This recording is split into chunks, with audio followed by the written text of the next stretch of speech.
19 minutes to the top of the hour. Former Minister Pravin Gordhan played a key role in helping South Africa to navigate challenging economic times when the country was facing a downgrade. However, his detractors will not let him do his work without pushing for his removal as a Minister of Finance. This happened when he was on the investment roadshow in the United States and UK. SABC News International editor Sophie Mokoena spoke to Dr Stavros Nicolaou about some of those challenging moments. It was a time where investors were starting to turn their back on our country. There was a very low ebb of investor confidence, and the minister was handed a very difficult task of attempting to restore investor confidence. Of course, we had already experienced, if I recall, one rating agency downgrade at that point in time, and there were a few more that followed. So his task was to re-galvanize investor confidence at a very difficult time. He did so with great aplomb, I must add, and he, as he always was very strategic and tactical about how he set about doing that. And his first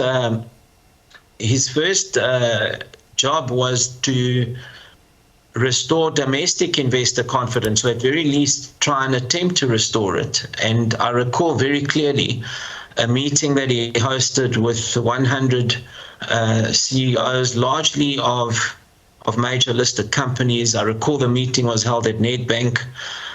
Many went into that meeting a little skeptical, and by the time they left, the CEOs were all on side that this was not just a Pravin Gordhan problem or a problem for finance and treasury. It was a South African Inc. problem.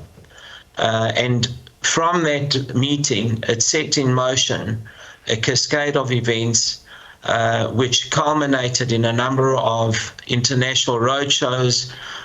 These roadshows were very effective, at least in stemming the tide. They couldn't entirely restore investor confidence, but certainly plug the dike, if I can call it that, in many instances. And it's unfortunate that also on one of those roadshows, which was to London, the minister was recalled.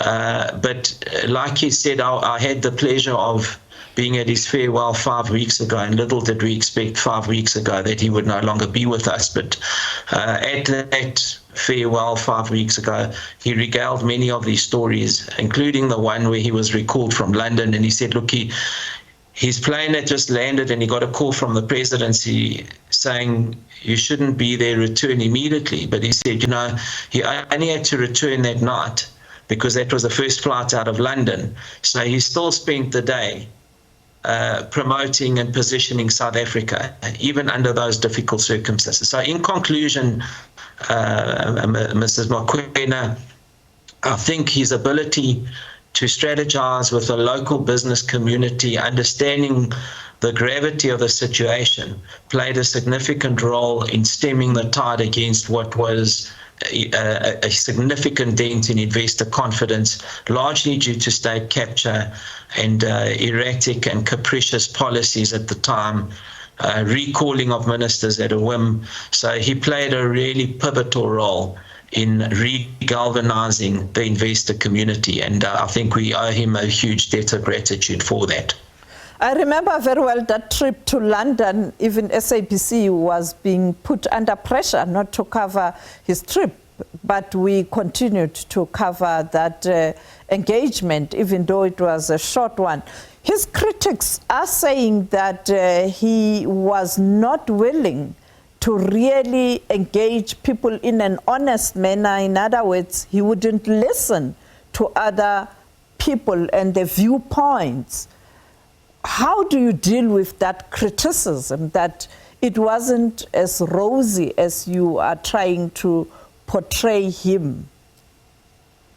Look, as a business community, our engagements with him were in a number of capacities, including when he was SARS commissioner, his second term as SARS commissioner. When he was SARS commissioner, I remember the business community at large engaged with him. we as a business community again engaged significantly with him when he was finance minister on both occasions, and also as public enterprise minister of Cocta less so, but minister of public enterprise as well. And I'm certain that I speak for most, if not all, of my business colleagues, because we have discussed this. We discussed this a number of times. We found Minister Gordhan to be frank, sincere, and solution-orientated in his consultations with us. And he was, in my view, and in the view of many of my colleagues in business, very open to taking on things, criticism where it was necessary. For example, I remember very clearly a conversation that Business Unity South Africa had with him around the competence of board appointees to SOEs, around some of the skills that were required to run SOEs. And I must say the minister was not defensive, and from there on we saw appointments coming out of the private sector onto these SOE boards. That's just one example of many that I can cite. So our assessment of the discussions and engagements with him were that they were frank, they were solution orientated, and the minister was willing to listen, in my assessment. Many would argue that the ESCOM challenges and also issues related to SAA, he did fail to come up with better solutions. What could have been the reason? When you spoke to him in his private capacity, what were the challenges to turn the situation around? Indeed, he inherited a very troubled department in terms of those SOEs. But what was holding him in terms of ensuring that you see the results? Look, he occupied, as we now know, many different senior positions in government. And I would have to say most probably his most difficult mandate and task was that of turning around SOEs that had been significantly denuded. These SOEs had been hollowed out quite significantly. So it was a very different picture and or mandate to when he went in with a clean piece of paper at SARS and could start from scratch and build the organization from scratch. It was very different when he first took on Treasury, and when he came the second time as Minister of Finance, he had on both occasions had very competent and capable cadre of officials from the DG all the way down, and so I think that contributed significantly to his success in those portfolios. Very different, however, the mandate that he was given with the SOEs, because we know that a number of these SOEs, including Eskom, SAA, South African Express, and others, Transnet included, had been significantly denuded of skills. There was rampant demotivation of personnel. Many key personnel had left.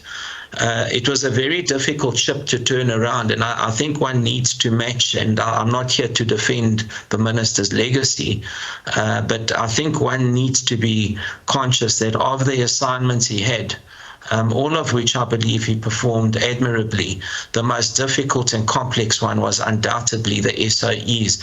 I think many people also, he would express this, I didn't personally witness it, but both in discussions with business and I think publicly as well, he would make a point that he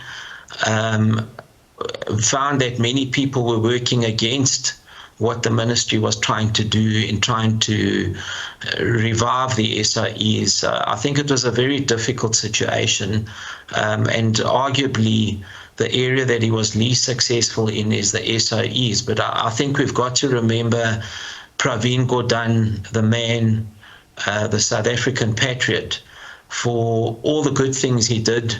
And sure, like anybody else, there were areas where perhaps he wasn't as effective as we expected him to be. But then we set very high benchmarks for Pravin, and I think the SOE one was, in my assessment, the most difficult of the lot. And I think it's probably demonstrated in the mandate that he was given. I think a very difficult and complex mandate at the time.